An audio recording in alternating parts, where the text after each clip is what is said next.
Hello. आज आपके साथ बहुत सिंपल और बहुत इजी रेसिपी शेयर कर रही हूँ चिली गार्लिक ब्रेड की। चीज़ वाली हम सब ने खाई है, विदाउट चीज़ बनाएंगे आज। 1 मिनट में बन जाएगी, ज़्यादा देर नहीं लगेगी। इसके लिए हमको चाहिए सबसे पहले बटर। बटर को थोड़ा मेल्ट कर लेना ताकि वो बाकी इंग्रेडिएंट्स में मिक्स हो जाए अच्छे से। अब इसके अंदर हम थोड़ा सा लहसुन कूट के डालेंगे। तो हम यहाँ पर मैंने 4 कलियाँ ली हैं लहसुन की, इनको कूट के डाल लेते हैं। अब हमने थोड़ा सा यहाँ पे नमक डाला है, थोड़ा सा लाल मिर्च पाउडर, ऊपर से ऑरिगेनो और चिली फ्लेक्स डालेंगे। अच्छा, अब ना इसके अंदर जब हम मिर्च डालेंगे, या तो आप हरी मिर्च डालो छोटी छोटी कट करके, या फिर वो जो सूखी लाल मिर्च होती है आप उसको भी डाल सकते हो।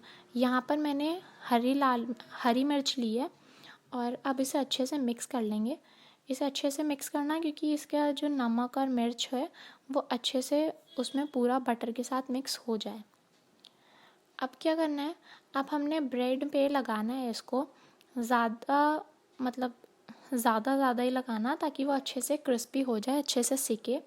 और साइड वाले पार्ट में भी अच्छे से लगाना है और पीछे भी लगाना है, मतलब ब्रेड के दोनों साइड लगाना है। अब हम उसे सेकने के लिए रखेंगे तवे पर। जब वो थोड़ा क्रिस्पी आपको लगने कि वो सिक रही है तो उसको पलट देंगे।